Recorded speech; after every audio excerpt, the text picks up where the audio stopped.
are here, broadcasting live from the Long Beach Convention Center. Our 26th annual KJLH Women's Health Expo is in full bloom. You like that, doctor? You like that, farmer? Bloom wrench? You get that? You get that? Look, we are so excited that you are here. First, thank you for coming, for supporting KJLH.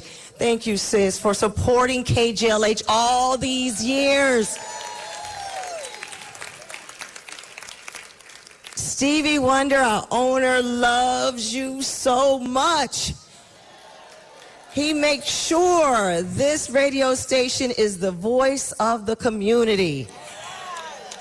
And let me tell you, when he sat there on the radio the other day and said he's going to do an impromptu concert. Okay, maybe not a concert. He said a few songs, but I know you guys are going to try to make him sing more. She said 4. How many did he say? Y'all going to hold him to that? Oh, come on now. She said at least 4, Stevie. That's going to happen at about 3:30, okay, after everything is done, so you don't have to rush out of your vending area. It'll be sometimes after that, okay, so you don't have to leave everybody. You know, you're trying to spend your little coins and you want your stuff, or you listen, you're going to be able to still do that, all right? It's going to be here in the ballroom, all right. Let's go to our next special guest. Let me tell you, when we bring in doctors, we bring in the creme de la creme. These are doctors that sometimes it's hard to get in to see because you don't know about certain doctors and their specialties. And when you're dealing with a crisis, you want the best. When you're dealing with breast cancer, you want the best. When you're dealing with any kind of cancer, you want someone that's going to be there to not just give you what you're telling you what you need as far as medicine, but you want someone to hold your hand all the way through that, right? There are some outcomes and technology that is out there now that we're going to share with you this day. Oh my goodness, you're going to be wowed. I want you to make a big round of applause for Dr. Farah Mercy. She's the Associate Professor of Surgery, oncologist, the Vice Chair of Surgical Education and Program Director of the General Surgery Program at Cedars-Sinai Medical Center. Welcome, Doctor! Our ladies have been waiting to chat with you. We are so proud that you are here. Thank you for being here. When we hear the diagnosis of breast cancer, we stop for a minute, and then you think, it's almost like folks tell me that their life kind of runs back. They're trying to think, what did I do wrong? What should I have done? Is that when we start to really understand how important breast cancer screening, mammography, really is? So I'd like to first start. Thank you, KJLH, for having me. Absolutely. On behalf of Cedars-Sinai. So I want you to look around at all of you, all the women in this room. 1 in 8 of you will get breast cancer. 1 in 8. That is the statistic today. And I will tell you that it's very important that women get screening mammograms. I think women are nervous about getting mammograms. These days we hear people are concerned about radiation with mammograms and they're scared of getting mammograms. Mammograms is what saves your lives. That's when you find things early. Breast cancer is curable if it is found early, but that means you got to get a mammogram. Right. The amount of radiation in a mammogram, which is what I hear all the time with women, I don't want to get a mammogram. Of, yeah. Right. So it's 0.4 millisieverts. Just to give you an idea, that's the amount of radiation you get in 8 weeks of being outside. That's the amount of radiation. It's extremely low. The amount of radiation from a mammogram is the same as going from a flight from here to New York and back on an airplane. You get radiation exposure there. It's the same. So don't be scared. If that's the statistic now, that 1 in 8 women will get breast cancer, you want to find it early. You want to find it before it's precancerous. Wow. Right? When we think of mammography, how many of you, let's raise our hands that we've done our mammograms this year? Yeah. Okay, good. Or it's on your schedule to get it done. You're going to call your sister, your mother, and everybody and let them know. It's time to do it. How many of you have buddies where you call each other, it's that time, girl? Okay, good. We love to see that. Is that enough, though? I hear more and more women saying they have the density in their breasts and they need the ultrasounds. Explain the difference and Sure. how accurate are they? So I think we're a lot of you, when you get your mammograms, you're hearing you have dense breast tissue. We've always had dense breast tissue. Women, up until you get into menopause, will have dense breast tissue. And then after you get into menopause, years after, at least a decade later, your breasts will become fattier. But because we have dense breast tissue, sometimes mammograms can miss things.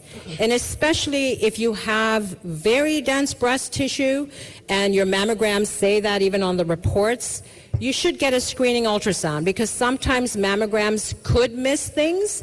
And a screening ultrasound can also be very helpful, but you have to advocate for yourself. I think that's the big thing, right? Because you go to see your primary care doctor and they say they'll just schedule you for a mammogram, but look at the report. If it says you have dense breast tissue, call your doctor up and say, I want a screening ultrasound.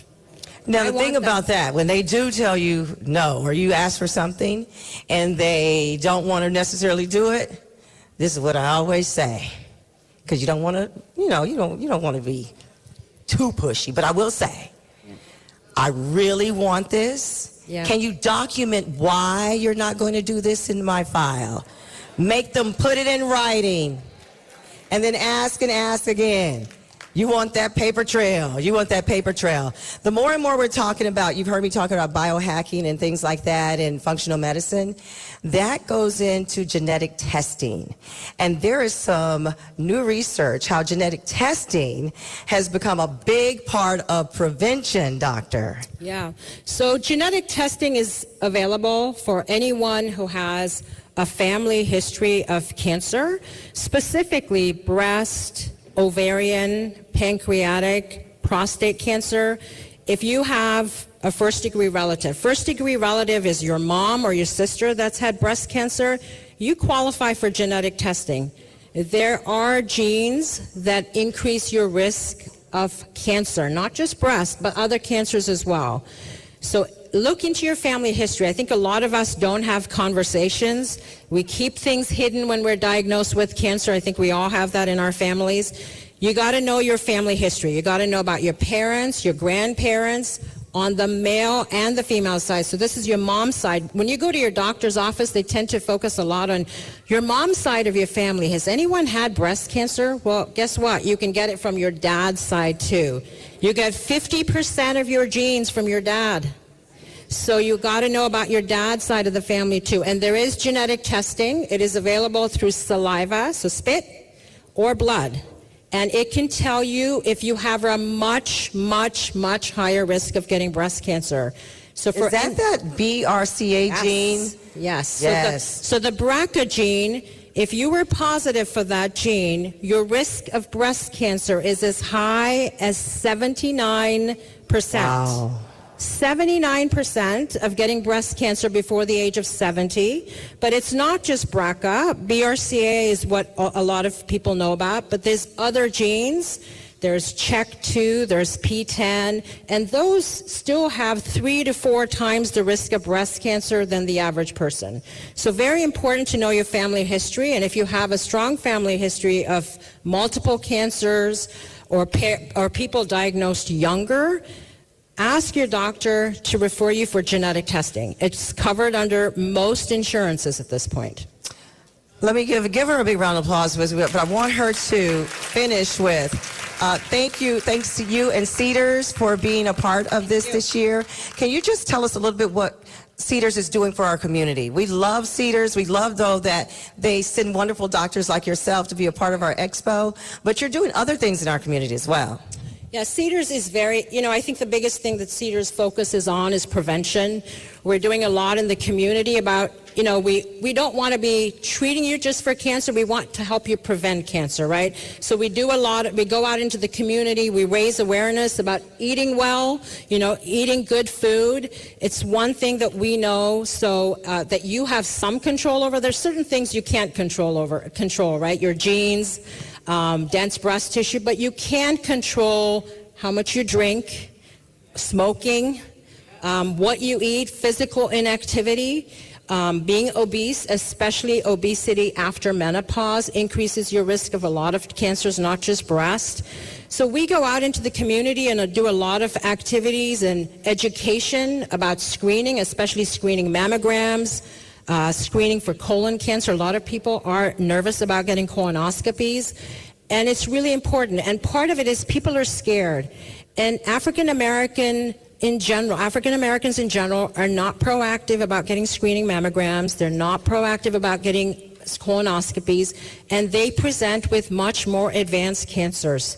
So we are trying very hard to get into the community, raising awareness about getting mammograms, taking care of yourselves. Well, doctor, let me tell you, you have some ambassadors here. Not these folks, not these folks. These folks know, right? Give a big round of applause for our doctor. She needs ambassadors to go into the community, right? This is why you're here, to take this information. Even if you know everybody that raised their hand and said, oh, I do my mammogram. Oh, I do. That's for you to go tell somebody else. For you to get all this information here and then run and tell somebody else, right? That's what this is for today. I want you to help me welcome. This is a mother, an advocate, a health equity leader who works to ensure Black and brown women in our communities don't just survive the healthcare system, but they thrive in it. This is Rochelle Williams Belazari. I don't know if I got that name right, sis. Did I get their name? What is it? Belazir. She is with B1 Medicines. She has been in research for 20 years, bringing both expertise and lived experiences. We're so excited to have her here to help us navigate some of those crazy, when you hear them, you're like, wait a minute, a clinical trial. How many of you participated ever in a clinical trial? Or how many are afraid of clinical trials because you don't know enough? Oh, we got some information for you today. Thank you so much for being here, Rochelle. Tell us a little bit about B1 Medicines. Hi, I'm so happy to be here. Hello, everyone. So B1 Medicines, we are leisurely focused on building the world's largest precision oncology company, right? And we are leading with scientific excellence and with exceptional speed. And the goal here is to reach as many patients than ever before. So we are singularly focused on cancer, right? So when we say oncology, we're talking about cancer. But we're doing this with communities, with patients, with health institutions. That's key, and that's what's critical and central to the work that we do. I can share a little bit about myself. So I've been with B1 Medicines a little over a year now. I spent a majority of my career in academic institutions studying cancer, understanding cancer, right? I also am a caregiver. My son's a hematology patient. So if you see me today, you'll see me in a mask. He's participated on clinical trials. So I've asked multiple questions. I've tried to understand. I've also designed and operationalized clinical trials. So at B1, along with my incredible team here, and we also have community stakeholders here that partner with us. I'm part of an organization referred to as COHERE, Collaborative Operations for Health Engagement, Representation, and Enrollment. So what does that mean? That means that when we're putting the drug forward, when we're doing the research, we need to ensure that those that are most impacted, that are affected by these drugs, we have the data available so that we're designing the drug so that everyone can benefit from the drug as much as possible. And again, we're not doing that solely on our own. We're doing it with communities. So you'll find even here today, we'll have some of our community stakeholders. They're with us. They go to conferences with us. They're getting the same information as us, and so we're designing it together always. What are you hearing when you do go out into communities? When we hear about clinical trials and you saw how many people are fearful of those, can you explain a little bit about what you're hearing, why we aren't participating and why we should? Sure. So what we're hearing, right, is, well, what is a clinical trial? And it's a fair question. I've been in science forever. And when my son was diagnosed, those same questions came up for me because it hits different. Now it's your baby. Now it's your kid. And you have that obligation even more so than yourself, right? So the question is, well, what is a clinical trial? It's a fair question. And there are multiple questions that come along with that. So if you, unfortunately, are diagnosed with cancer, that doesn't define you. There's still other things going on in your life, people you have to care for, work that you have to go to. And so you have to ask those questions, okay, so what is this? And I think what that goes back to is, it's a clinical trial. It is a science experiment, right? We're trying to understand more information about cancer so that we can beat cancer. But what we're seeing now in the change of the landscape and the treatment journey, that it also is a treatment option. And it's starting to move forward as sometimes a first treatment option that a person should think about and consider. When we talk about genetic testing and mutations, you're learning about your individual self. So now what is that individualized combination therapy or what have you that's going to most benefit me? Wow. Leave us with something that if they've just received the diagnosis or they're somewhere on the trial of treatment and trying to get better, what are some of the things they can do to better understand their journey ahead of them and something to encourage them as they go through this? Knowledge is power. Right? Knowledge is power. So ask questions. And sometimes you may not even know what are these questions that I have to ask, but there are resources available. And I'll just put it out there that b1medicines.com, and we spell it B-E-O-N-E.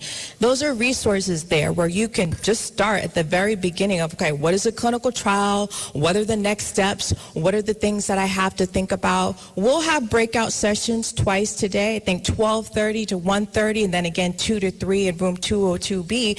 But that's what you need to do. And bring your support team, whoever that is and whatever that looks like. You're going to be thinking about yourself and this diagnosis that you have. So now who's that person that can maybe take the additional notes for you, right? And maybe they're hearing things a little bit different, but knowledge is power. You are the boss of your body. I remember I learned that when I was like, 4 years old? Right. Yeah, you are the boss of your body, right? So you have to know your body, but then you have to be able to advocate for yourself. And if you don't have the information, how can you advocate for yourself? So we're shifting that conversation. So patients are able to go into the room to say, nope, tell me what test I had. If I didn't have that test, when are we going to have it? Right. Right? What is a clinical trial? Okay, can we talk about it? And that's just one option. Maybe it's not even for you, but you should have the right to choose. And you can't do that if you don't have the right information. Thank you so much. Thank you, Doctor. Give her a big round of applause. B1medicines.com. We're moving through this panel. Didn't I tell you we had the best? The very, very best. Please help me welcome. She serves as the Director of Pharmacy for the USC Pharmacy and Wellness Center. She is a dedicated pharmacy director. She came in her white coat, baby. You see her? You see her? You see her?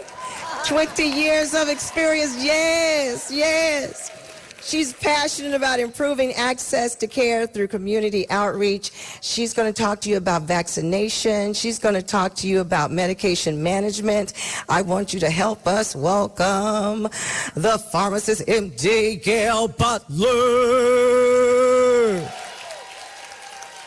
Wait a minute. Not only did she come in her white coat, she came in her stilettos. She gonna strut on y'all with some information today. Hello, everyone. I'm so happy everyone is here today to learn about health. I am very passionate about health, and I'm passionate about us all taking care of each other. I want to first say thank you to KJLH Radio. I grew up listening to that music right here in LA. And when I travel, I put on my app and I listen to KJLH. So thank you, Stevie Wonder, for what you're doing for LA and the world. All right, so how's everyone doing today? We are good. We're here to talk to you. Look, we talked about clinical trials having the stigma, but so does vaccination. Some people are all for it, all in, others are not. What are you hearing when it comes to people understanding the importance or why they should not? What are you hearing most? Where are people leaning toward? Well, I'll tell you one thing. Most of the reasons why people are afraid of vaccines because they weren't alive during the time when people were dying from all these diseases that vaccines are preventing. Smallpox, there are so many diseases that are preventable that people have died from in the past. So now fast forward, we're in the era where vaccinations exist and people aren't dying from them. People are saying, well, gosh, now I don't need that. Other people have their vaccine, so I'm okay. But what happens is, if you don't get vaccinated and you travel to a place out of the country where a disease is prevalent, guess what? You could die from something that you should not. Well, you know what? We've been hearing that, right? People coming in from somewhere. I'm doing the report every day. If you've been through LAX at this time, you've been exposed to measles. You've been exposed to this. Is that why we're seeing an uptick of things that had been totally eradicated at one point? Definitely, because people are opting out not to get vaccinations. And it's affecting people's children as well, because if you get a disease that could have been prevented from a vaccine and you take it home to your daughter's child or to an elderly person. So it's really, really important that we stay up to date with our vaccines. Sometimes people say, well, I had a reaction to this vaccine, I had a reaction to that vaccine. And just like anything else, like I can't eat peanuts. But I can't tell you don't eat peanuts because you don't have that reaction. But I do. So, just like anything else, you talk to your doctor. If you have certain reactions to certain type of ingredients that are in a vaccine, maybe that vaccine isn't for you. But that doesn't mean it's not for everyone. Let's talk a little bit about medication management with a pharmacist. If you are on any medication, you need to be the best friend with your pharmacist. If you have a loved one that's on medication, you need to make them your friend. And then you know who else needs to be your friend in that little friend group? Your doctor. Everybody needs to be on one page. Because I cannot tell you how many times I've heard people say, I mixed this and I mixed that, and then I got a reaction. Sometimes it's minor, sometimes it's very, very bad. How are we handling that? How should we handle that? One thing that I love about USC Pharmacy and Wellness Center, which is right in the neighborhood at 3232 West Slauson Avenue, is that we are an advocate for our patients. And what we do, medication management is very, very important, as Ade said, because when you're taking multiple medication, that's a lot, okay? The pills sometimes look the same, okay? You take a pill like, did I take that? Yes. I forgot, did I take it? I don't know. Look, we all forget now with this peri and mini and menopause stuff. Everybody forget everything. You could take a pill and 5 minutes later forget if you took it or not. Absolutely. Okay, it's just not me. Okay. So, we're here to help you manage your medications. Certain times, you have a medication that maybe you have an infection and you take it for 14 days, 7 days, and it's over. You're done. Then there's certain medications, if you have high blood pressure, if you have diabetes, you take it for life. So you have to know which medications you take for 5 days, which medications you take every day. The mistake happens sometimes when patients get their medications, the doctor will fill it for 30 days. He'll give you refills. After the 30 days, sometimes people stop. They don't know that, I have to keep this going. Or maybe they run out of refills. But if you run out of refills, then that's when the pharmacy, we call your doctor and say, hey, this patient is out of refills. Sometimes the doctors like to prescribe maybe 5 or 6 refills, and then they want you to come back and see them because they have to draw blood work to see how the medication is working in your body. How important is that we do go back and check for that blood work? Because, you know, when we take certain medications, we think that when we have a reaction or we're allergic to something that it's going to be so, you know, like, oh, I'm going to start throwing up. But sometimes those reactions can be so subtle to medications. How do we know what is what? You are absolutely right, Ade. Sometimes medications may treat your high blood pressure, but could affect your liver or your kidneys. So that's why the doctor wants you to come back. They can draw blood work and they can say, okay, this medication is okay with your kidneys. This medication is okay with your liver. And if they find that the medication, see, when you go back and they see a little bump in your lab work for whatever the enzyme, when medications affect your body or your liver, certain enzymes in your liver or your kidneys, they go up. Yeah. And they see that bump up and they say, okay, let's cut your dose. Let's try something else. There are options. So you don't want to wait and not go to the doctor and then have a big problem. No, you don't. You don't. Give her a big round of applause. Listen, guys, we're going to take another quick break here. I'm telling you, Gail Butler brought it, didn't she? You have to know what's going on with your body, what you're putting inside your body. Now I want you to get up and move some bodies and tell everybody why they should be here at the Long Beach Convention Center. It's Ade LaVar with the 26th annual KJLH Expo on KJLH.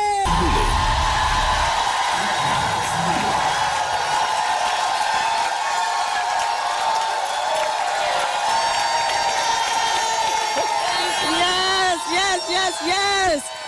Welcome to Long Beach, Strong Beach.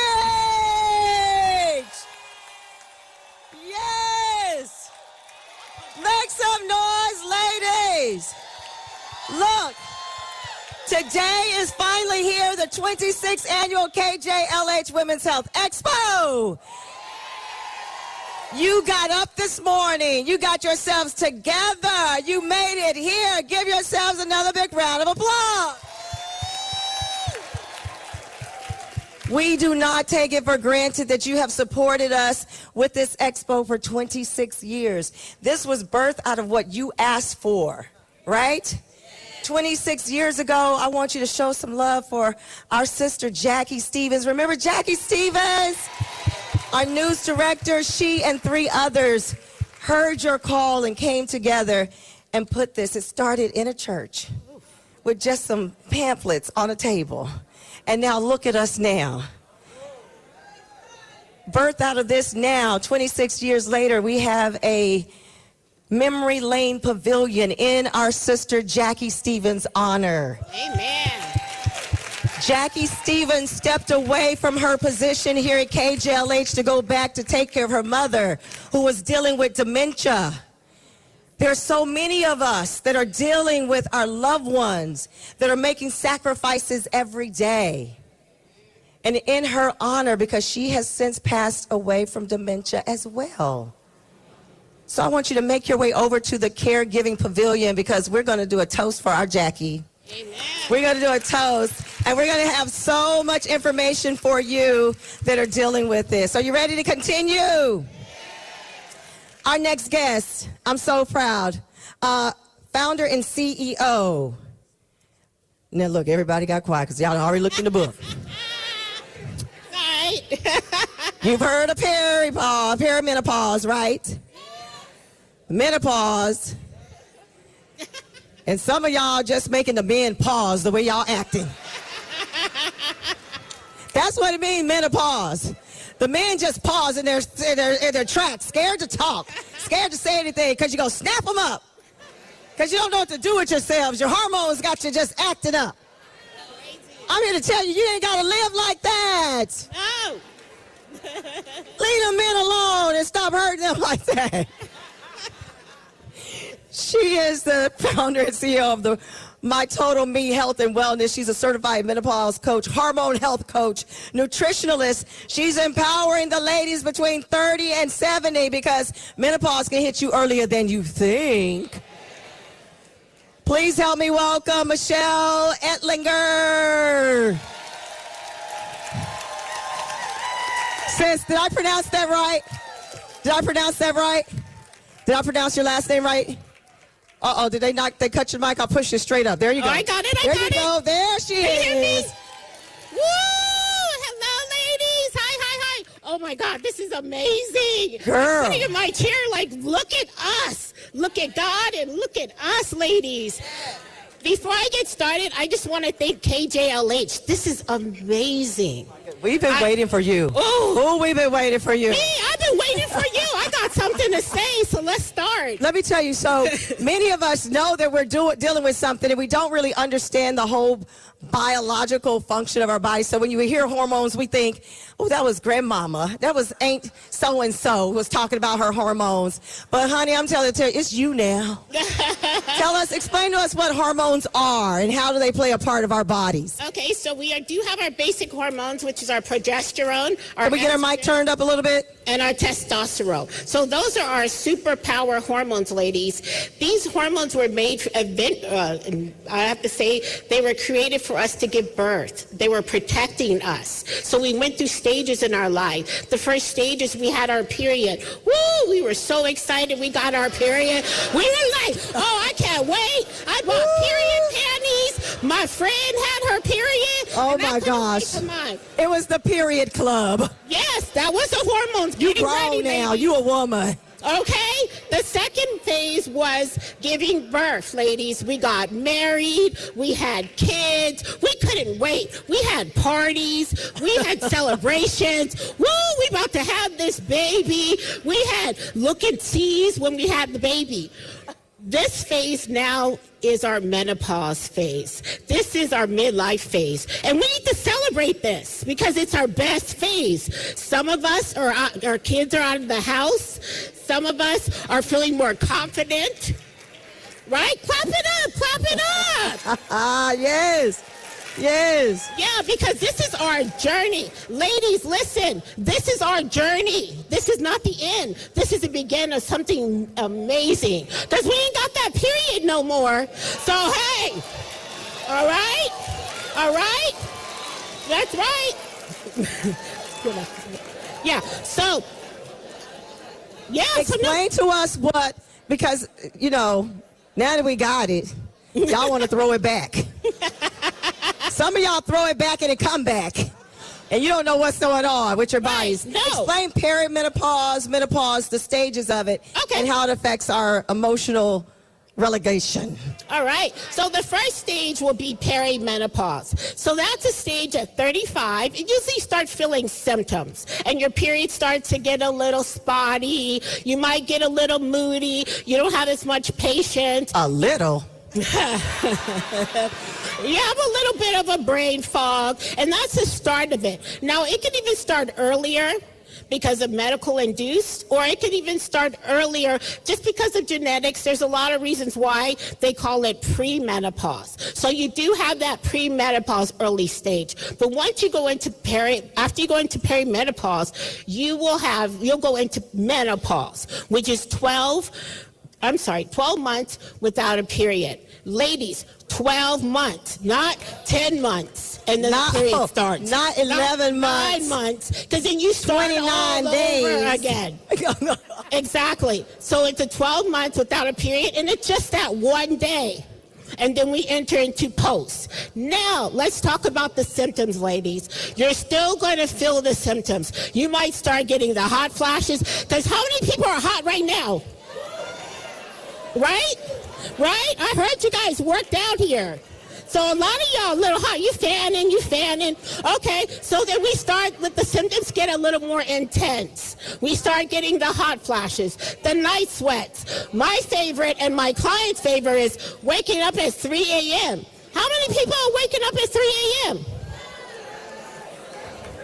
I love that. Because then I have to get to work the next day or take care of my kids. But yes, we start having these symptoms. And the beauty of it is there's so many options out there. You have amazing doctors on this panel that you can talk to. There's hormone replacement therapy, and there's the holistic route. That's my route. And the reason why it works for me is because I've been there and still there. I went through it. I went through menopause like a bulldozer. I was sweating. I had a belly fat. I was in the fitness industry with a belly. I was like, what the heck is this? And I could never get rid of it. But when I found out how to change my lifestyles and my triggers, ladies, remember that word, triggers. We're going to talk about that today. And that controlled me. When we hear about, I know you started talking about it a little bit, and you know, for so many years, and this is what I feel so saddened by, because we had the wrong information when it came to replacement hormone therapy. That's right. Millions of women went through menopause, perimenopause, afraid of hormone therapy because we were told it would cause cancer. Mm-hmm. We're getting research out that was wrong way back then. So these women have been living like this for years until now. Now the research says that when your hormones drop like that, when you hear folks say, oh, she had a heart attack, those hormones were protective of a lot of things in your body. They were protective. So when they go down, guess what? Your risk for things go up. So if you're not getting replacement in some form, you're in trouble. Big trouble. She said big trouble. But when hormone therapy comes in, guess what? Your prevention, your protective comes back. Listen, if your doctor is telling you, and I'm not telling anybody to go out and do this, but what I'm saying is, if your doctor is not giving you information about hormone replacement therapy, or still reading the rhetoric about what it can do, and I'm not saying in everybody it's the one thing, perfect thing, but if they're not telling you anything but still reeling off the rhetoric of an old research, you need to tell them, you better get in gear or he's out. Amen. Get in gear or he's out. All right? Michelle, you're going to be talking about this. Where are you going to be? You're going to be here. Where are you going to be in here locally? Oh, yeah, downstairs 424. So stop by. We'll talk about triggers and strategies. I'll be here to answer all your questions, ladies. All right, give her a big round of applause. All right, we have wrapped up our 8 a.m. panelists. Are you having a good time? I want everybody to stand to their feet as we say goodbye to the wonderful folks on the stage. And welcome our 9 a.m. Good morning, family. If you're listening on radio, you better get here. It's the 26th annual KJLH Women's Health Expo.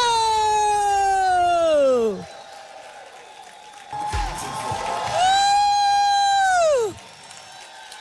What's going on? Happy Saturday. Happy KJLH Women's Health Expo Day. Oh, it is sisterhood in this room. I feel it. I feel it. I love it. I hope whatever is going on in your life, because we all have the challenges, the things that, keep us up at night, keep us running in the streets from here to there, doing everything. I hope you were able to leave it at the door. Were you able to leave it at the door for a minute? Good, good. Leave it at the door, because today it's all about you. It's about your care. Not just the caregiver, but the self-care that you need to keep doing what you do, to keep showing up for who you need to show up for. Self-care is not selfish care. It's necessity. It is a part of your life. It's something that you need to incorporate. And today, it is all about you ladies, right? For 26 years, it has been all about you. I was so excited on Thursday, to talk with wonderful people from Kite Pharma. Raise your hand if you were able to hear that. Kite Pharma, Kite Pharma. Write that down. because this is something you need to hear about. 26 years, as you can imagine, medicine has changed, right? Technology has changed. There is stuff out there to give you better outcomes when you're dealing with cancer. I'm so excited to welcome to the stage a dedicated physician and researcher committed to advancing health equity and transforming patient outcomes, particularly in the Black community. This gentleman is a part of the wonderful organization I just told you about with Kite Pharma. Please welcome Dr. Brandon Blue. Thank you for being here. Happy to be here. Look, somebody said, who is that? Girl, he got information. She said, well, we got to look at him first. Well, he knew presentation was everything, right? He's decked to the nines. Dr. Blue, thank you so much for being here. We have been talking, let's get his mic. Is his mic turned on? Somebody help him with that, push that straight up. There he is, there he is, there he is. Let me tell you, Kite Pharma has been so awesome. When I chatted with some of your folks and they told me about this immune system, using your own immune system to fight cancer, it sounded like some sci-fi something I would see on television late at night. But because I knew about biohacking and genetic testing, and we've heard of, raise your hand if you've heard of stem cell therapy. Ooh, I'm so proud of you guys. That's a part of functional medicine. Well, this doctor is going to share with you a therapy called CAR T-cell therapy. Wait till you get a load of this. Doctor, please share. How everybody doing today? I will say it's a lot of beautiful women in here today. I will say that. Mothers and sisters. Oh, y'all want me to stand up? Go ahead. Oh, yeah. I don't mind. It's always a fit check. We always do a fit check. The ladies got to see how you came with it. You got to walk. What? Oh, boy. Y'all want me to show out, we can show out. You get ready to have everybody signed up and don't even need it. They going to be signing up. He got the razzle dazzle. Thank you, doctor. Well, I will say, I appreciate y'all for inviting me to come out, but I do want to talk about something today that's really important. All right.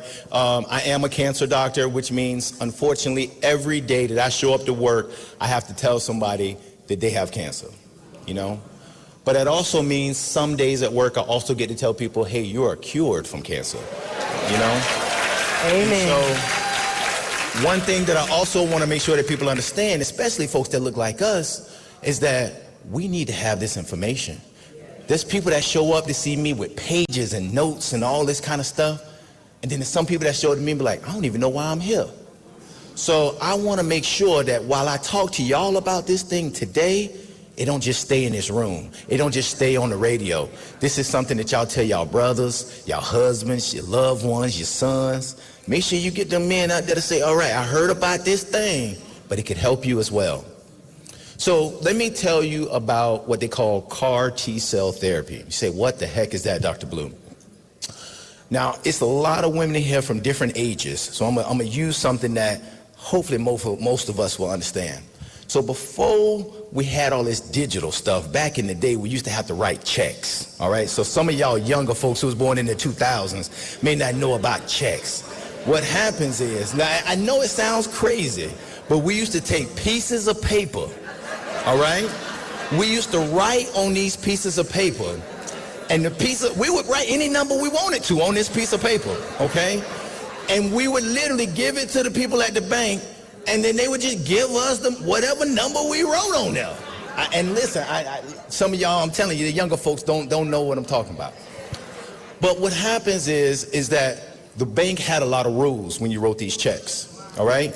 It had to be in blue or thank you, okay? Now what happens is that we know that whatever we wrote on this paper, as long as it was in blue or black, the bank would honor it, okay?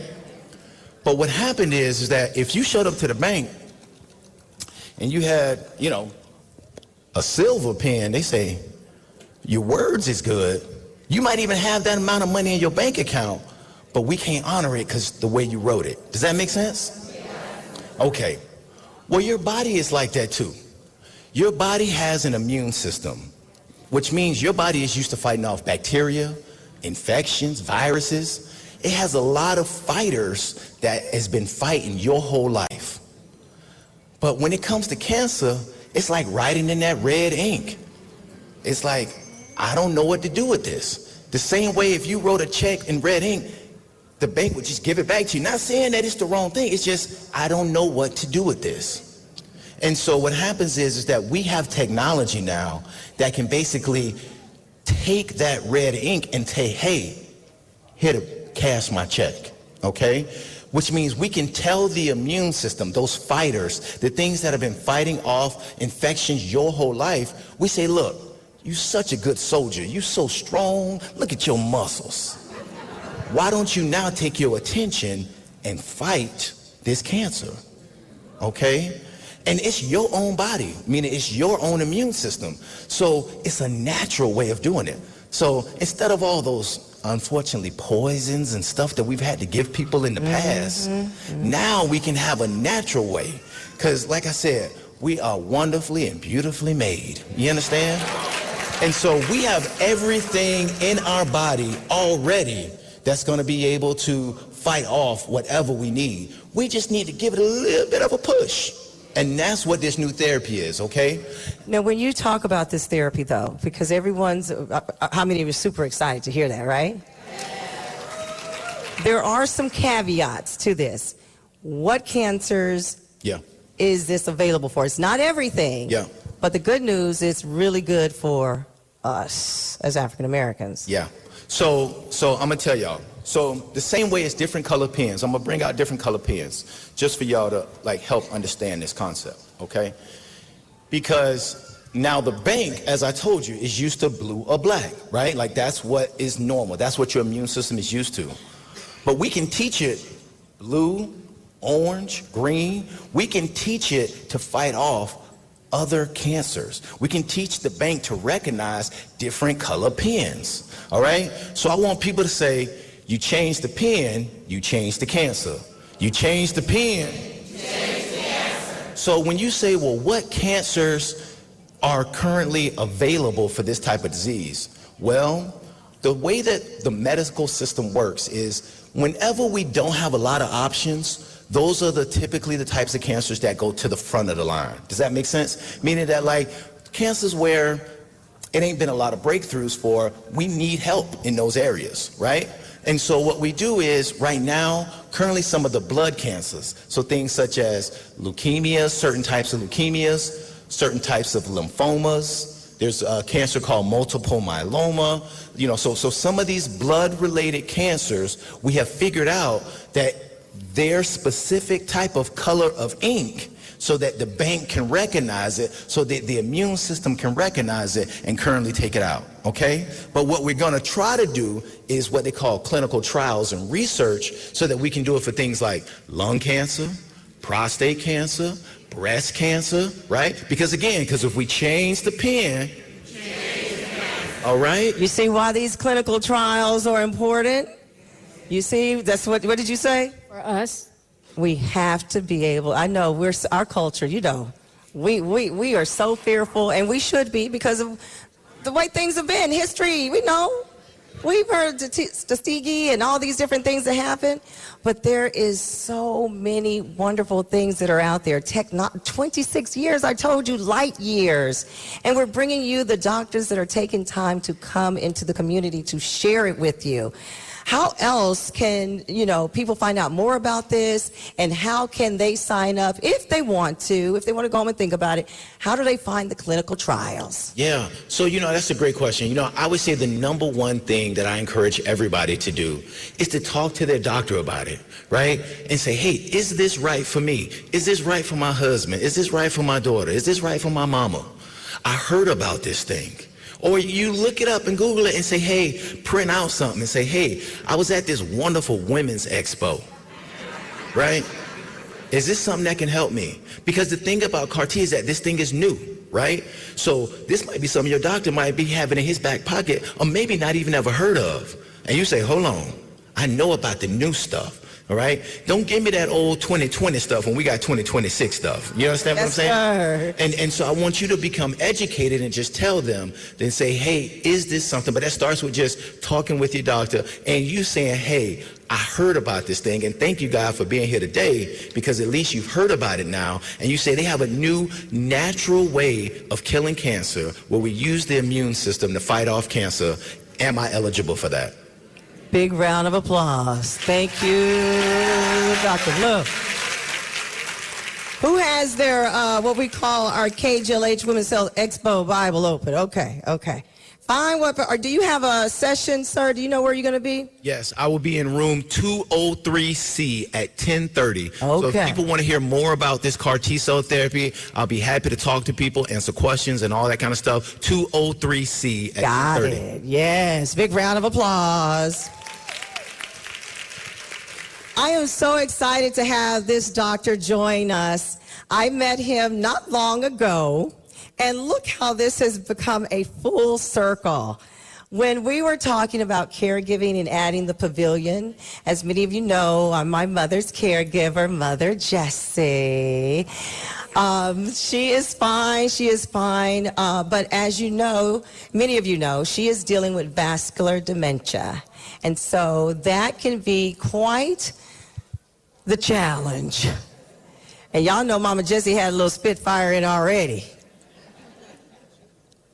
But I have been so blessed because I've met people. God have put, I didn't just meet them, God put them in my path. God put them in my path to help my mother and to help me understand, because when you are caring for a parent with dementia, the first thing you think about, oh Lord, what's going to happen to me? After you care for your loved one, right? Well, dementia is not necessarily genetic. A lot of it is lifestyle. There's stuff that we can do. There are programs out there that you can be a part of. And that's where I met this gentleman. He's the director of Bernard and Maxie Lynn Family Memory and Healthy Aging Program at Cedars-Sinai. He is the medical director for the Center for Alzheimer's and Memory Disorders there. And he focuses on brain health, Alzheimer's disease, and any way to optimize the health of our seniors and those that are aging. This is Dr. Zaldi Tan. Hello. So good to see you, doctor. So great to be here. Thanks for having me. Let me tell you, there are some wonderful programs out there, like the CARES program, and we're going to get to this at Cedars-Sinai. This is if your family member or loved one has been diagnosed with dementia. And we all know that, well, maybe not all know, maybe doctor, you should tell us the umbrella of what all is under the dementia title. For sure. So dementia is a generic term. So whenever you think of dementia, think about it as an umbrella term. It's not specific to a specific type of dementia because there's a lot of different dementias within the dementia term. How many of you have heard of Alzheimer's disease? All of us have heard about Alzheimer's disease. How many of you have heard about Lewy body dementia, frontotemporal dementia, primary progressive aphasia? So these are just some types of dementias that afflict so many of us. But Alzheimer's is the most common form of dementia. That's why it's sort of used kind of interchangeably, but these are very different types of dementia. But women, we are getting hit hard with Alzheimer's, especially our African American women. Why is this? You know, we love LA and Long Beach and Southern California for the tapestry of colors and cultures and different religions and races that we have here. But I can tell you that the single group that is most vulnerable to developing dementia is, I'm looking at you now, African American women. So black people are about twice the risk of developing dementia. These are both men and women compared to Caucasians. And women are more likely to develop dementia compared to men. So who's the most vulnerable? African American women are the most likely to develop dementia in their lifetime. And you ask why that is? It's very complicated, but one thing about what that we know is that hormone fluctuations like menopause is not great for the brain. There's that word again. There's that word. When I tell you those hormones going down, what happened? You lose a lot of protection. You lose a lot of protection. So when we hear hormones, is that the indication that we talk, do we then go into the conversation of hormone replacement therapy? Yeah. Yeah, hormone replacement therapy has been very controversial. As you know, the pendulum has swung one way. When I was in training, they said, perimenopause, just start estrogen and progesterone, and you will prevent heart disease, stroke, dementia. And then it kind of swung the other way in saying that hormone replacement therapy can actually increase the risk of cancer and dementia. So why is that? Now we know that it's not as simple as, whether you take it or you're not. It depends on when you take it. So it seems like when you start hormone replacement therapy around the perimenopause, that's around 45 or 55, it seems to be protective of developing dementia. But after 65, it's not recommended that you start hormone replacement therapy for prevention of dementia. So this is important to remember. And the other thing to remember is that it depends on the formulation. So estrogen-only replacement therapy seems to be protective. Estrogen and progesterone seems to be detrimental. Why is that? We don't know. And of course, you all know that only women who have no uterus, because you've had a hysterectomy or so those are the only women who can take estrogen-only therapy. That's the one that's more protective. Hormone replacement therapy, that's estrogen and progesterone, seems to increase the risk. So again, especially if you take it after 65. These are preliminary findings. I don't want you to make rash decisions based on what I say. You have to consult your doctor, primary care doctor, your gynecologist to see what's right for you. When you say it increased, or when you say prevention, are we speaking only right now of dementia? Or are we talking about all the preventative care that these hormones do for our hearts and different things like that? Are you saying after 65 and before certain, are you just speaking specifically to dementia? Specifically about dementia. Okay. No doubt that there are other benefits of hormone replacement therapy, like osteoporosis prevention, is very important. But again, you have to weigh your individual risk with the overall benefit. And again, that depends on your age and your family history and other factors. Let's talk caregivers. We got them in here, a lot of them. Raise your hands. Let the doctor see you.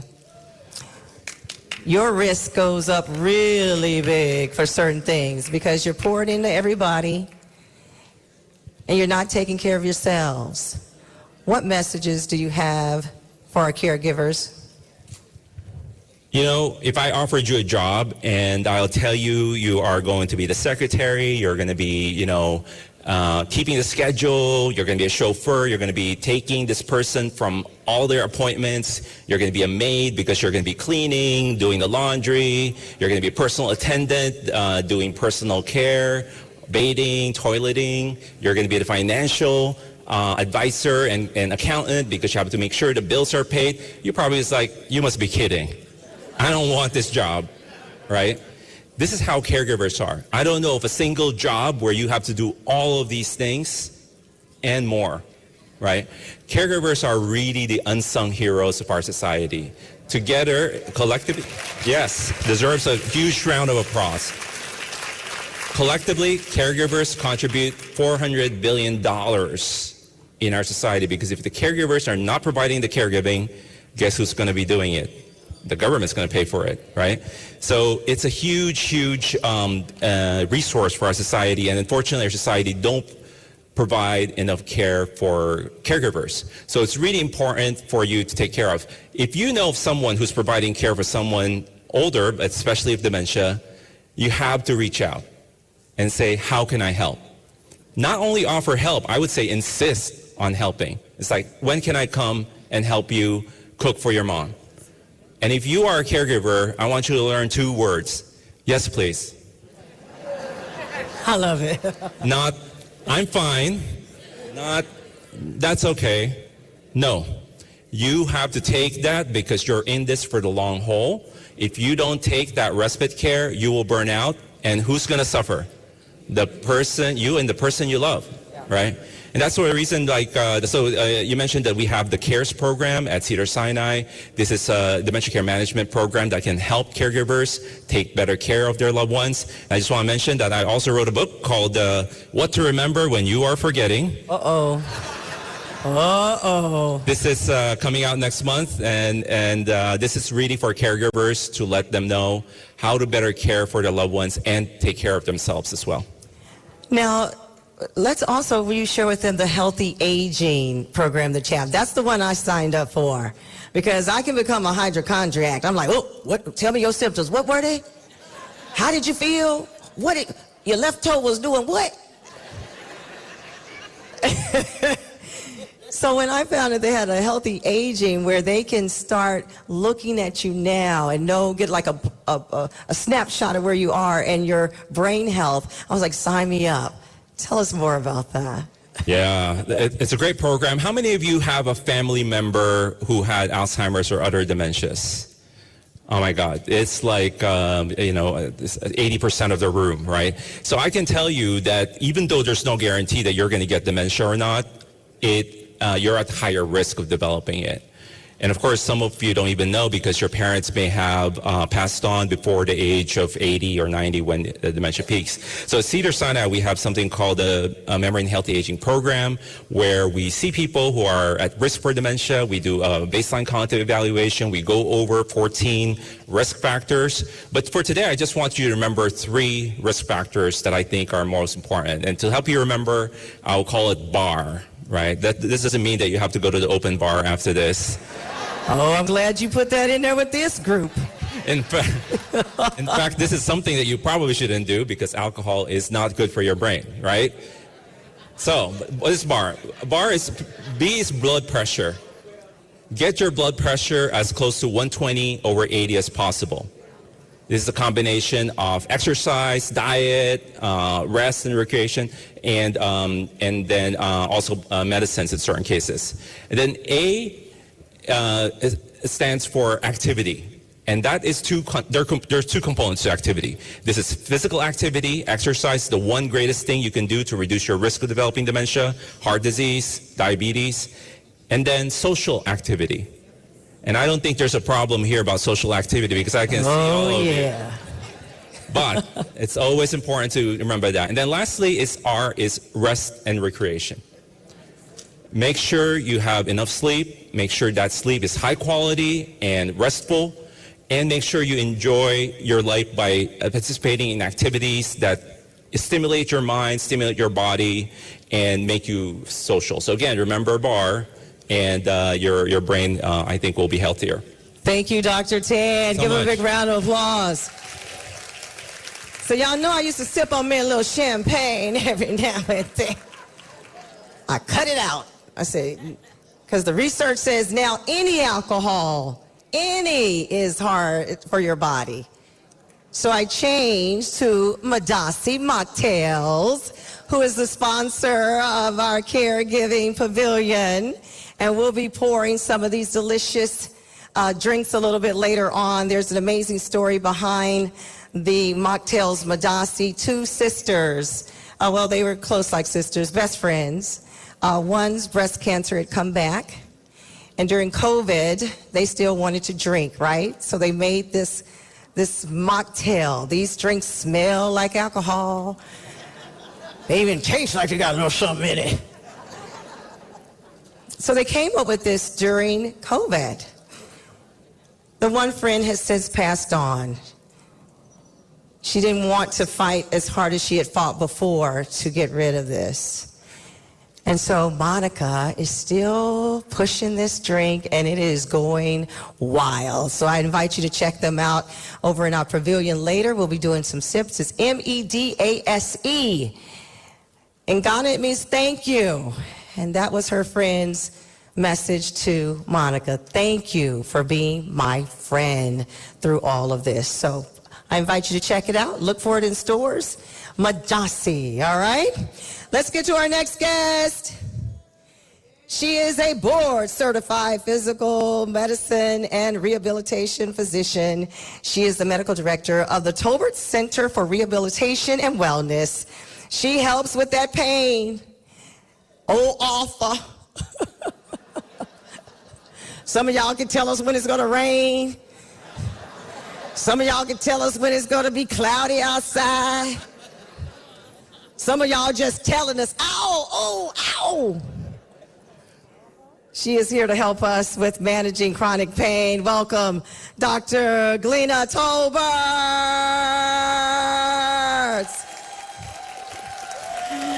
Thank you for being here. Did they pass you a microphone?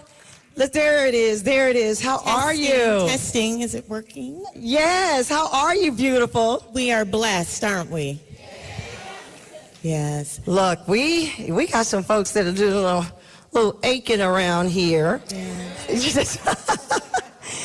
We want to know what's the difference between acute pain and chronic pain. Some folks just coming in here talk about it's just hurting today. Others saying this been with me since, somebody say every day. What is the difference and why does that difference matter when treating that pain? First and foremost, I cannot do anything without first saying, thank you, God. This is just a beautiful gathering. I give glory and honor to God for you all, for me being here, and to KJLH, and to see you again, darling. It's been too long. Too long. Let me look at my sister. Yeah. Y'all want to give it up for the men, but look at my sister. She brought it too. Look at her. Come on now. She's got that glow. Thank you. And in case I forget, we talk about memory. I will be at the Association of Black Women Physicians booth later. I think we're 332 sisters, but it's in the Bible. So I just wanted to get that out the way. Thank you for the question. Actually, some of these questions came from my patients. So, and I want to give them homage today too, because they give me the reason to get up every day and do what I do. Amen. So acute pain versus chronic pain. Acute pain, for example, if you cut yourself, we've all had that experience of cutting ourselves, and we know what to do for that. We know it's going to have a beginning. We know it's going to have an end. We know that it's going to be over maybe in a couple days, right? That's acute pain. It's a warning sign to be careful with that knife. It's a signal. But chronic pain is quite different. Chronic pain is something that goes on beyond that healing time. You know, it's not just a couple days. And chronic pain now, believe it or not, it's considered its own diagnosis. Yeah. And so, and please forgive me for using this metaphor because it's personal to me too, but I was explaining it to a patient yesterday and they said, oh, that makes sense. So please bear with me and give me grace. I did grow up part of my life in Altadena, so if we think about the fires, right, we think about the fires, that was an acute pain. When that first, one of my friends said, I saw it and I called and I told them if they come, they can stop it, right? That would have been acute pain if they had been able to get there and stop that. But those fires took on a life of its own. Right? And so it went not only from house to house, but even people who don't even live here in California. It's affected loved ones all across the country. It's ravished communities. It's had secondary effects. There's now toxins. It's affected. People aren't socializing or they're depressed. They've lost their jobs. That's chronic pain. Okay? It affects everything. And we know now from PET scans of the brain, that it actually changes the chemistry in our brains, in our nervous system. So personally for me, when I have a patient who comes with acute pain, I'm very aggressive because the best treatment for chronic pain is to prevent. Just like fires, right? Prevention. So that is the difference. It affects everything. When we talk, we've been seeing all over Instagram and anywhere on social media.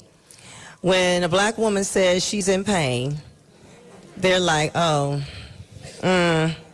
no, you're not hurting. If I thump you, and I said, oh girl, you ain't hurting. They don't listen to us. We're not heard. How important is it, and what questions or things do we need to say to make sure that we're heard when it comes to pain? And then there's some of us out there that don't want to ask for it because you don't want to be considered an addict. Right. Or you don't want to get on it because you're scared you're going to become an addict. How do we navigate all of that? Ooh, that part. Wow. So there's two parts to that question, actually. The first part was, as an African-American woman, not being heard when you say you have pain. And then the second part was how to not be judged if maybe you feel you need a little something, something. Yes. Yeah. So, and I appreciate the question. So for me, I guess maybe I have an advantage because I grew up in chronic pain. So I'm very empathetic to persons who come in pain, and then I'm a black woman, in case you didn't notice. So I guess it makes it a little challenging, but I've been very blessed because I get patients from all over the country, all different types of healthcare systems, because they aren't being heard. And so, for example, the other day I had a patient, I won't say the system of care they were from because I'm not trying to call anyone out, but what I did do is I listened to her and I wrote up my consult and humbly suggested in the letter that her doctor read it and follow these steps. And so what I would say to you is always, and we've talked about this before, is having an advocate, right? Always. I think it's even more important now. You know, I trained in medicine when Jesus was a boy. And so back then, I don't know, the doctors had a little bit more time, but it's imperative that you have that advocate. For example, we talk about dementia. I had a patient who brought her mother with dementia with pain, and she said to me, no, my mother was too good of a mother for her to be in pain, so I need you to try to figure something out. So to answer that question, you must have an advocate go with you, is how I would say that.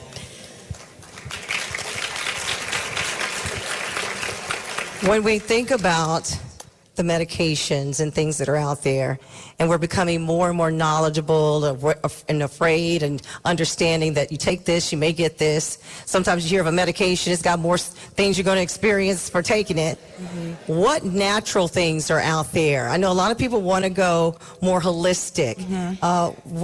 What's out there that can take care of the pain and inflammation that we have in our bodies? Or is it lifestyle? Can we change? Right, and so definitely please come to the booth because this is what I do every day, and it's not as simple. We have a time limit.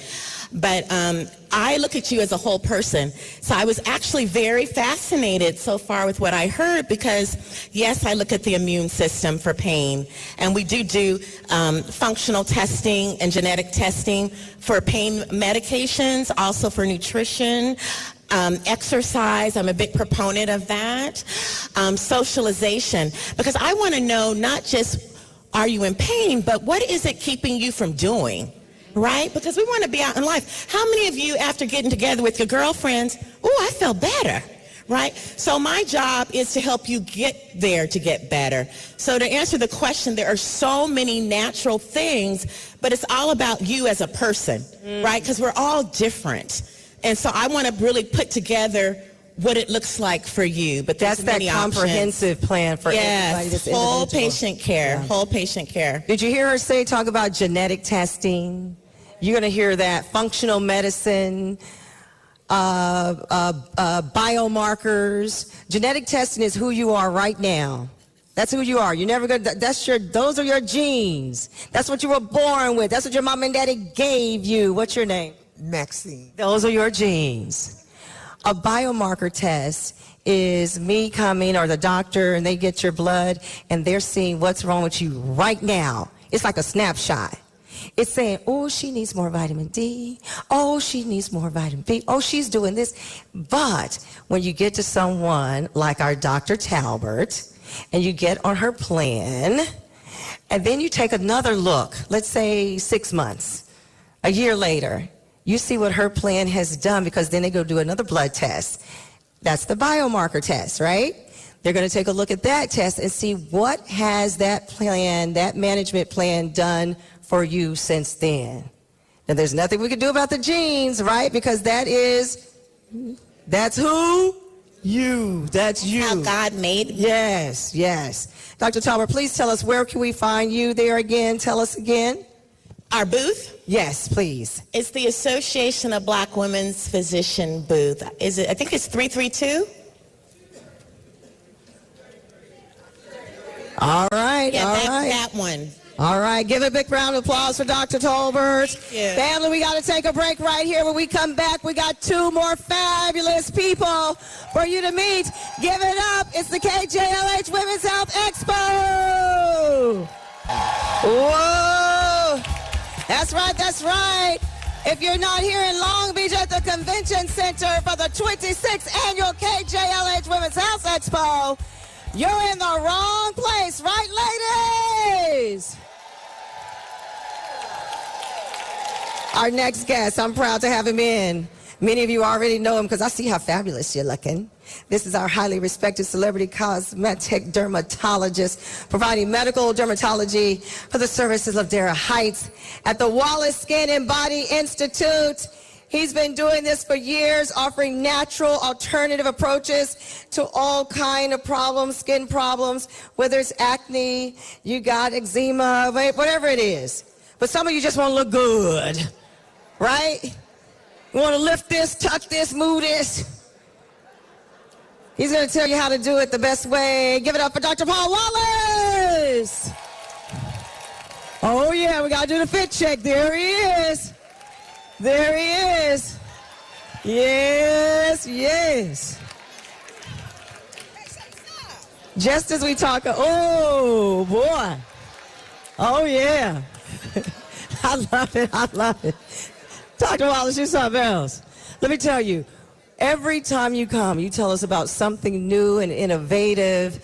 Of course, there are the issues we have in our skin as African-American women. And so we're so afraid to deal with some of the things we see on television what other people are doing. Because we're like, And we should be concerned, no?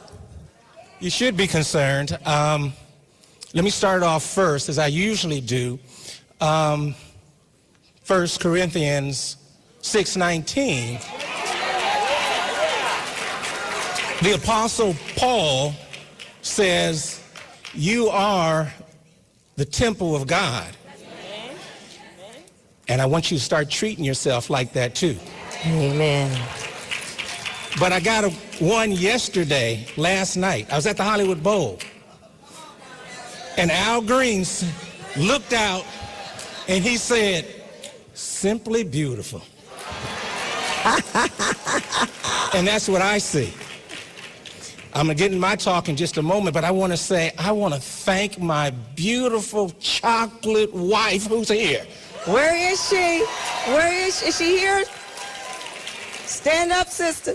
So, and I'm often asked the question, well, what's the difference between white and black skin? And I say, it's the difference between Jiffy Mix and cornbread. I make cornbread. After 27 years of being in Beverly Hills dealing with on-screen personalities, I came home and came to Ladera. Well, actually, I came up the hill to get to Ladera. I was on the bottom.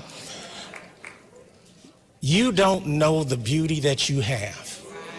And you don't understand the palette. You don't understand what you can do naturally. And I heard with regards to the stem cells, I heard with regards to being able to use your own body to beautify yourself. Yes, yes. Get out of being pretty, be beautiful. There's a challenge. And I start off also saying, I apologize. I apologize for you black women having to start off with saying how resilient you are. I was hoping you didn't have to go through the stuff anyway, that you could just walk through. So it is going to take some work on your part. It is going to take some change in your habits. The skin's the largest organ of the body. It's what shows to everyone else. But you don't have to let your past, your struggles, show on your face. We've got some things now that are absolutely beautiful. For 12 years, I did lips and eyes and no cutting. I don't have a scalpel.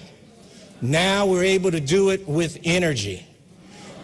Don't be afraid. And somebody mentioned something else earlier about, I'm going to suggest that if you're going to be looking at the computer, you look at Google and AI and ask your questions, because you're not going to find the answer on TikTok. I don't know if we have any TikTokers. We got Instagram in here. This is like Instagram and Facebook. Is this Instagram and Facebook? Raise your hand. Yeah, this is what we're dealing with here. Yeah, okay, that's your crowd, doctor. There's so many things that you can do. As you know from those who've heard me before, water, water, water, Yes. water. This group is also the most dehydrated group. It's the first thing that happens if you ever go to the hospital. They put that IV in you because they don't ask you any questions. They know what you've been doing. And if you can do that, you can look 73 like me. What? We've got natural products, and I want you to stop running from sunscreen. I want you to start thinking about it as color protector. And evenness, a symmetry with regards to your color. So it doesn't matter what color you are. If you know that it's all one and it's nice and it's smooth, the texture is good, it looks good. Well, wait a minute, doctor. Now, some of this sunscreen, we need something that's made for us, because some of it, we black, but we looking ashy after we put it on. We don't know what we're looking like after we put it on. I think that's absolutely white. That's called that little white cast. I like to say it as my wife would say, it makes you look casket ready. You find the sunscreen that works for you. I'm not here just to hype ours, but you can also check out our booth where it's a completely transparent 3-in-1. It is not only clear, it is a light non-acne moisturizer.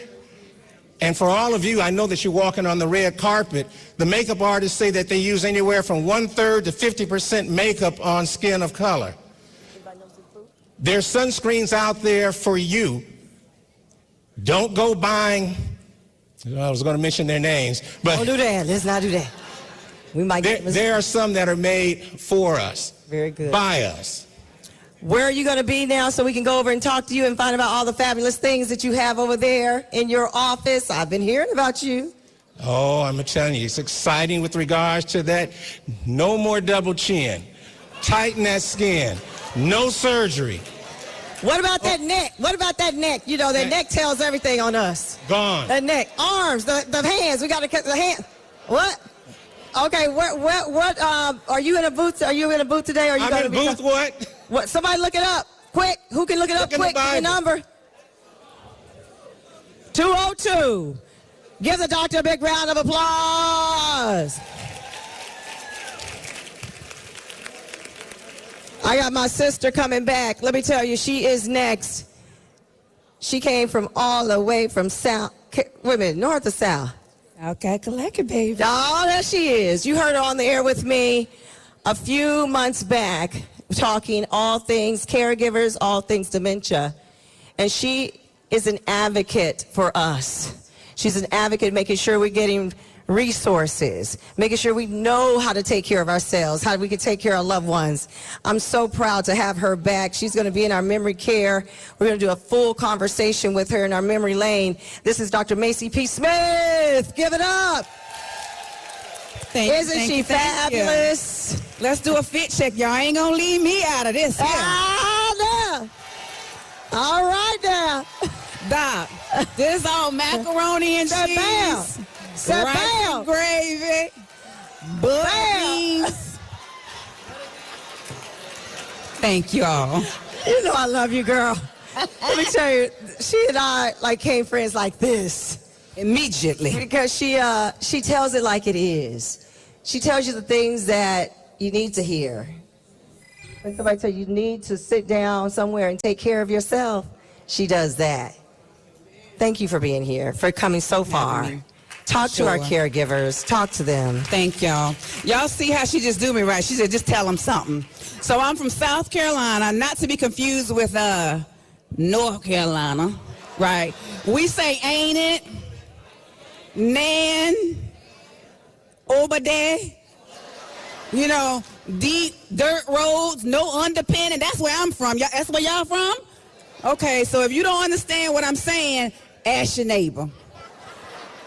Caregivers and supporting caregivers, that's my love language, right? Y'all provide care 25/8. Now, y'all know that ain't a thing, right? That's because you're responsible for doing everything. Family caregivers are the foundation to the long-term care system. The problem is that foundation was built on quicksand. And y'all know what happens when something is built on quicksand. It's sinking. Y'all are sinking, right? But you talked about an advocate. Oh, y'all my love language. And I'm going to tell you like it is. You know I do a day. In the South, we have a saying, girl, you don't look like what you going through, right? I ain't always a believer in that. As a licensed social worker and a gerontologist, sometimes I want you to look like what you're going through because y'all don't ask for help. Y'all think asking for help is a sign of weakness, but it's a lifeline for survival. Yes, yes, yes. You have to practice self-care. Self-care is survival. If you don't do it, guess what? The person you caring for Going down. gonna outlive you. Approximately 35% of family caregivers actually pass away before the person with the chronic illness. You gotta know what you're dealing with, and you gotta put yourself first. How many of y'all put premium in your car? Are y'all driving? Y'all getting a Waymo or Uber or something? How in the world y'all go to the gas station, pull up to the pump, and get premium? Because the premium is what for your car? She say it's the best. Well, how you gonna put the best in your car and you ain't putting nothing in you? Your fuel is sleep. Your fuel is what you put in your body, what you eat. Your fuel is your activity. Your fuel is who you are around and what you're doing. How are you building, those neurons? Your brain connectivity. How many of y'all are doing crossword puzzles? Good. How many of y'all are doing word find? Y'all ain't doing nothing. I know y'all thought y'all was doing something. Y'all ain't thinking about nothing. You know what you're doing? Circling the words you already see. I need you to think. I need you to think. I need you to learn. I need you to learn new information, read new books, watch new movies, learn a new language. Learn some new scriptures in the Bible. When you came out with your scripture, I had to look at my makeup artist because she real churchy. I was like, well, what you about to say? But when you start talking, I heard that in the church. I got to tell it like it is, and that came too far. Tell me about the book that you wrote. I know a lot of people wish they could get all the resources and things in one place. She's put that together for you. Tell me the name of it and why you wrote that book. The book is The Complete Dementia Caregiver's Guide. When you think something is happening, because y'all know, y'all walk in the kitchen, right? You open the refrigerator door.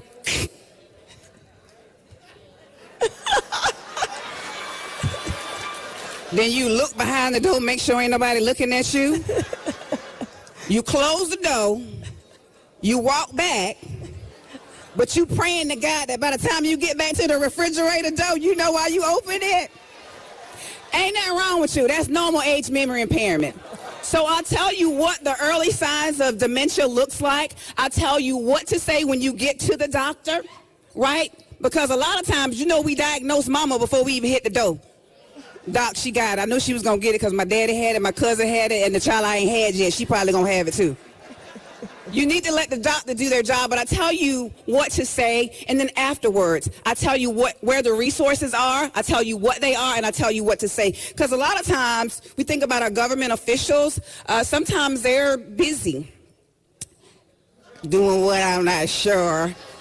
But they really may not offer you the resources. But if you call and you say, I need respite, you calling the Department on Aging and getting your respite vouchers. You're calling PACE, Program of All-Inclusive Care for the Elderly, so that way you can get resources.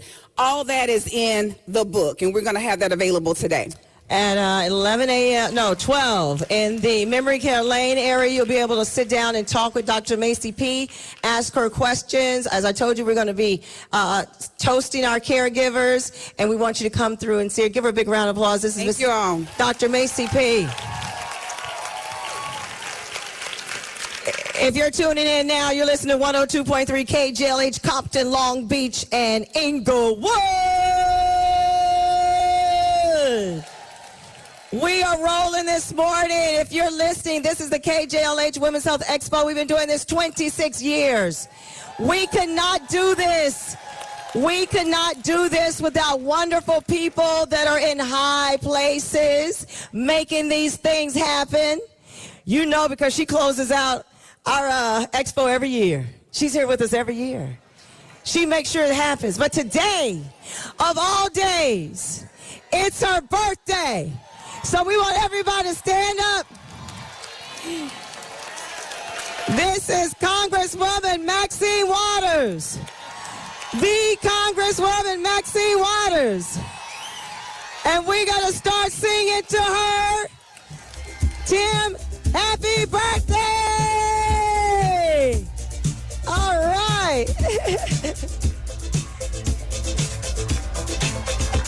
She's been with us, making sure there you go. No, she can't hold them. She can't, yeah. He'll hold them for you. He'll take them for you. Yes.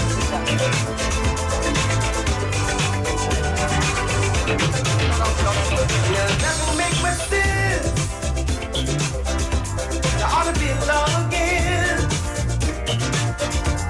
Anyone who takes offense at a day in your celebration, the honor in our mind. Give a big round of applause for Congresswoman Maxine Waters.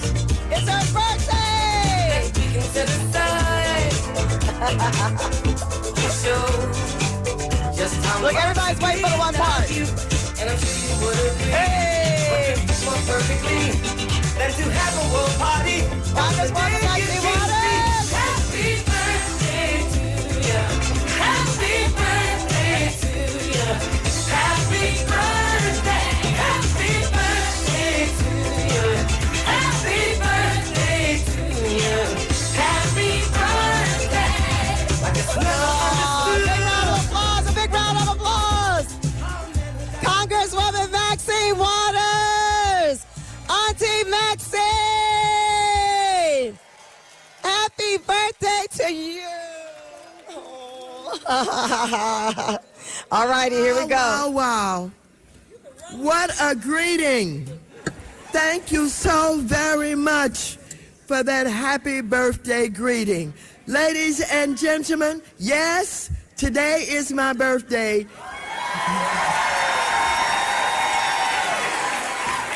88 and feeling great.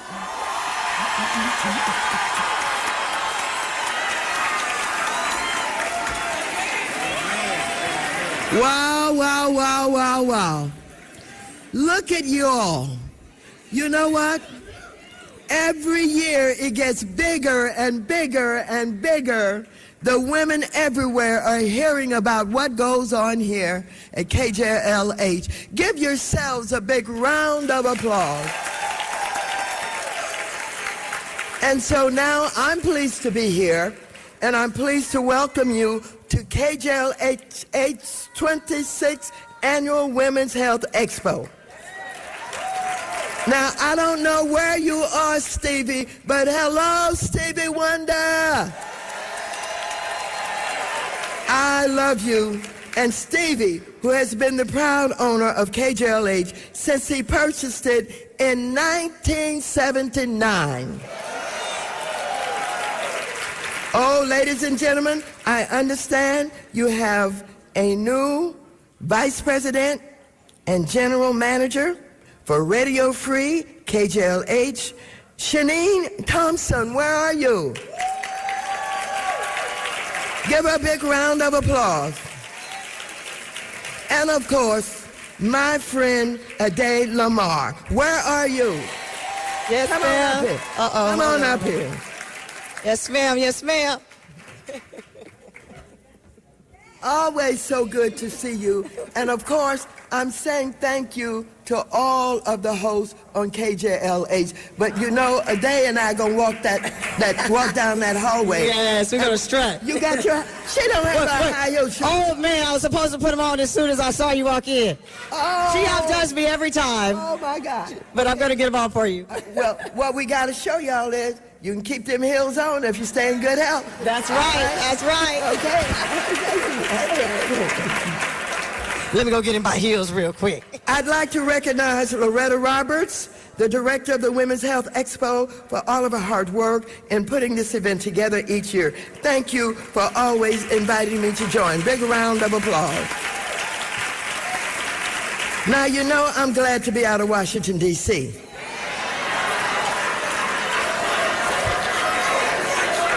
Now, you know, if there's somebody in this country who not only I cannot stand,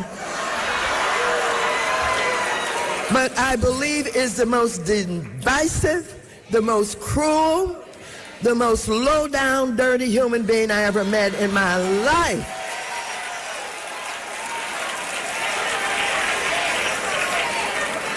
But before I talk a little about him and his wife, Melania, let me just talk about why we're all here. Women, this is about us. This is about saving our lives. This is about understanding what we can do to be healthy.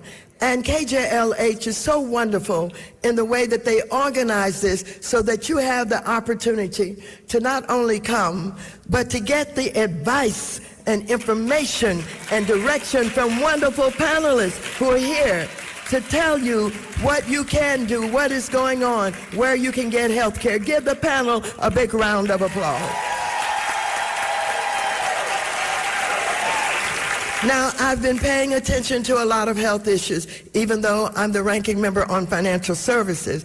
I want you to know last year I introduced the Mamas and Babies in Underserved Communities Act, H.R. 1966, in order to combat our nation's intolerable maternal and infant health disparities.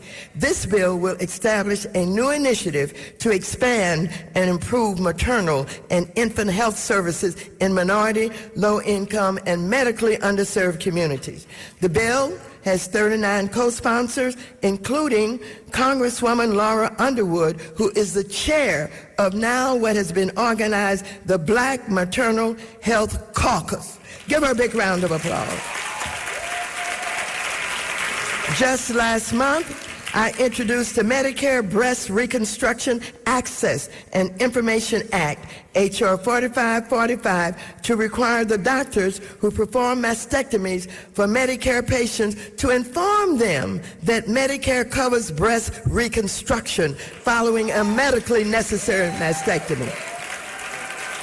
I introduced this bill because I've heard from, breast cancer survivors that they were either unaware or uninformed of the full scope of options available to them prior to undergoing a mastectomy. Patients who receive thorough information are more likely to make informed decisions that align with their individual preferences, leading to greater satisfaction and improved quality of life following surgery. And I have 29 bipartisan co-sponsors. I also introduced Medicaid Breast Cancer Access to Treatment Act, H.R. 4543. This bill requires state Medicaid programs throughout the United States to cover breast and cervical cancer. The treatment. Hey, it's Tammy Mack, and I do a lot of talking about Cost sharing, not have to pay any money. I also requires state Medicaid programs to cover breast reconstruction following a medically necessary mastectomy. Many states don't cover breast cancer reconstruction in their Medicaid programs. This bill has 29 Democratic co-sponsors. I started this years ago when I was in the state legislature when I discovered that insurance companies didn't even cover the buildup after mastectomies. And so in California, we're way advanced, but we have to make sure everybody knows what's available to them. And of course, we cannot forget about diabetes. I introduced the Urban and Rural Diabetes Initiative Act, H.R. 6241. This bill will establish an initiative to provide grants to community-based organizations and other public and nonprofit health care providers for diabetes prevention care and treatment programs in rural and urban communities. You know what? This bill is co-sponsored by 23 of my congressional colleagues and endorsed by the American Diabetes Association. Let me tell you some wonderful news, and they probably know this about diabetes. You know where the most informed, the best work, and the elimination of getting rid of limbs and stopping the amputations on diabetes? Martin Luther King Hospital. Have you guys heard about this? I mean, they have reduced amputations to about zero. That means they can work on us. You know, for years, black and brown people, they just cut off your feet, cut off your toes, cut off your fingers, what have you. But they have advanced in such a way that they have stopped having to amputate. Give them another round of applause.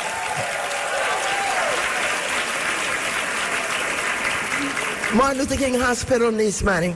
We'll talk about that a little bit more. But I'm going to say a thank you to Kaiser for just giving Martin Luther King millions of dollars.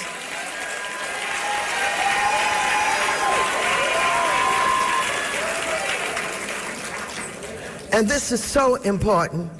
I've been visiting King because of the problems, but you did a good job in the recent elections where you voted for ER, more money for health care services, particularly given what the president is doing with the cuts.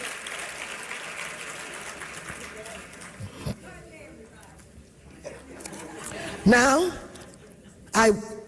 on the radio, coming in, I heard some talk about Alzheimer's. I plan to reintroduce the Alzheimer's Caregiver Support Act.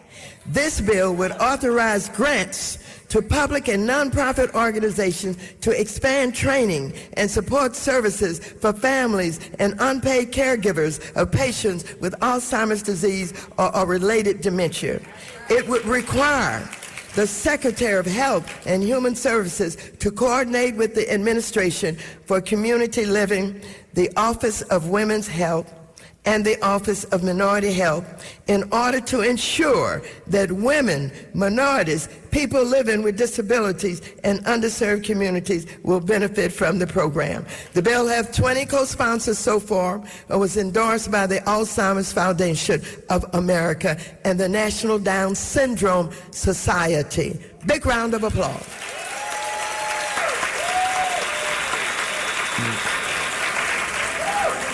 This bill really makes something very important that needs to be done.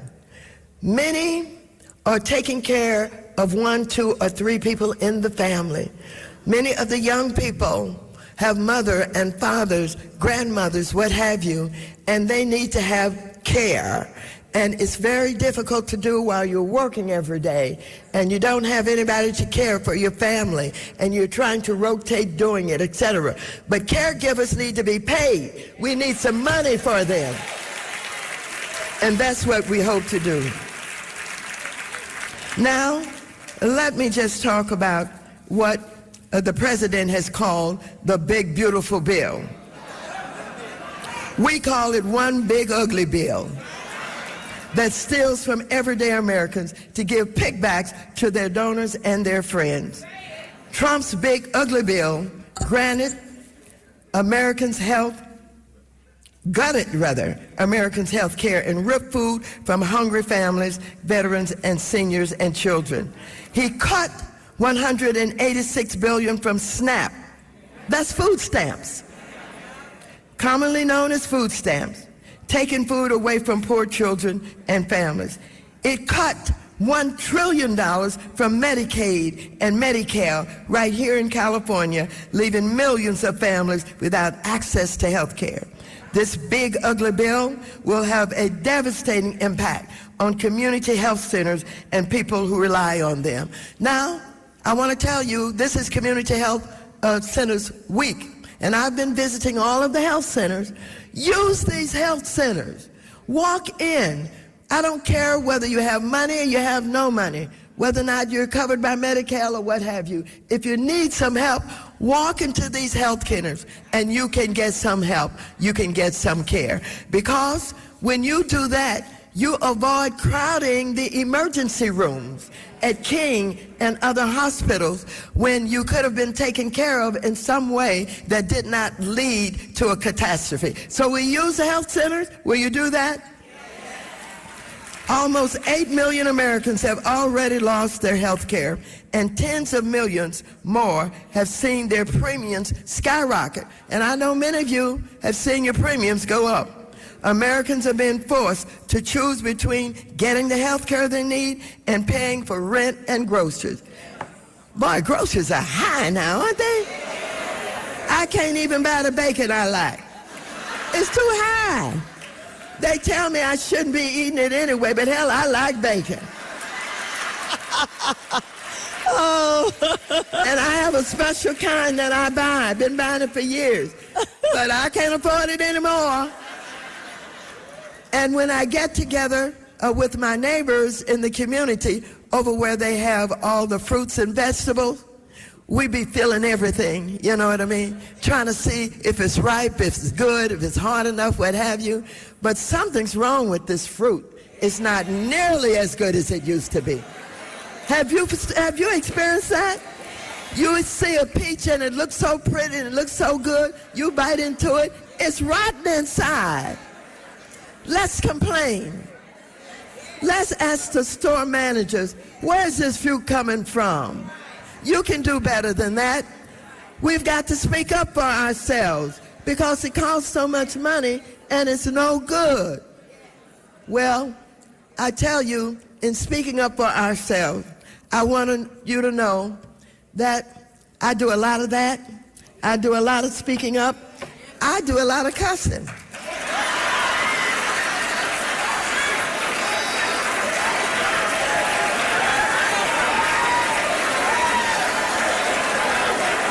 And I have a lot of minister friends. And I saw one lately who said, Miss Waters, I heard you say blah, blah, blah, blah, blah. I said it, and then I said, Papa, minister, lay hands on him. The young people don't know what we're talking about, y'all.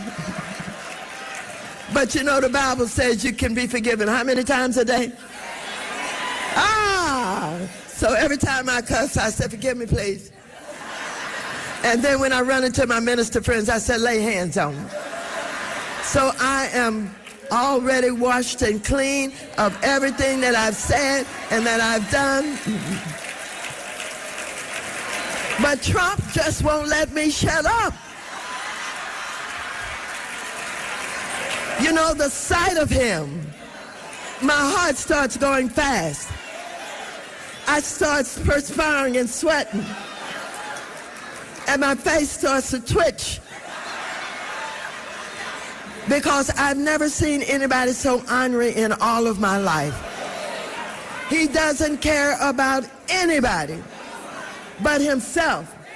He don't even care about Melania. He has to stay here to pay with him. To stay with him. He claims he loves Barron, but have you ever seen him hold his hand or walk with him or hug him? He don't care about anybody but himself. But I want you to know that with all this cutting that he's doing all this other crazy stuff. Ripping up the White House, tearing up the East Wing, because he wants a bigger ballroom. He wants a bigger ballroom so that he can get all of these foreigners who are coming here rich, paying him more money and buying his cryptocurrency. We don't need another ballroom. We need another hospital. We need another health clinic. We need more doctors trained. We need more nurses. We need more healthcare personnel. And I want to tell all of you, some of you are retired, but if you were in healthcare, if you were a registered nurse, if you were LVN, I don't care what you were, the pay is good. Go back and help us out. Get back and help us out. All right? Okay, we need you. We need you in healthcare. Now, let me talk a little bit about breast cancer.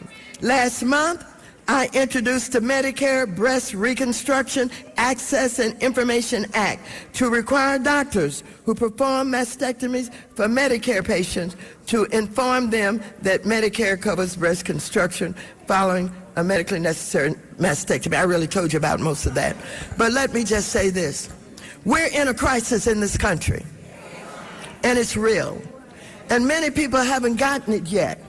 They don't understand that we're in a war in Iran, and it's getting bigger and bigger. And I want you to know that we don't even know why we're there. The President of the United States started this war with Iran. And when he walked in there with all of our bombs and all of our utilities and everything that we have, he didn't really understand who he was dealing with. He walked into Iran, he thought it was Venezuela. He didn't know that there was something called the Strait of Hormuz that Iran controls, that the passage for all of the oil goes through.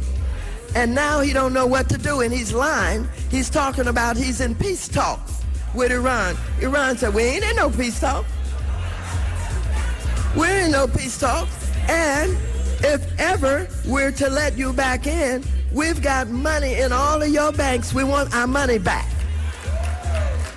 And they have several other things that they have brought to the attention of this country. When you put on top of that the tariffs, because he's the President of the United States of America, he's punishing countries, other nations, increasing the tariffs and the amount that they have to pay on goods that come into the United States. Tariffs and war is what's causing our groceries and our gasoline to go up so high. The man is out of his mind, overcome with power, greedy, raking in all the dollars that he can get.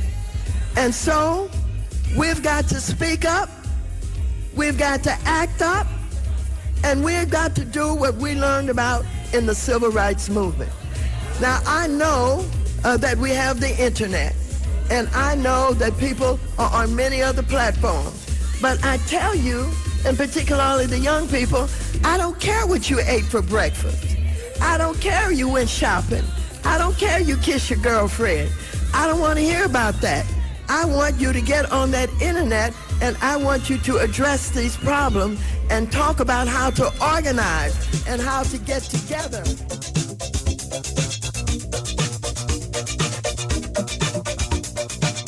102.3 Radio Free KJLH.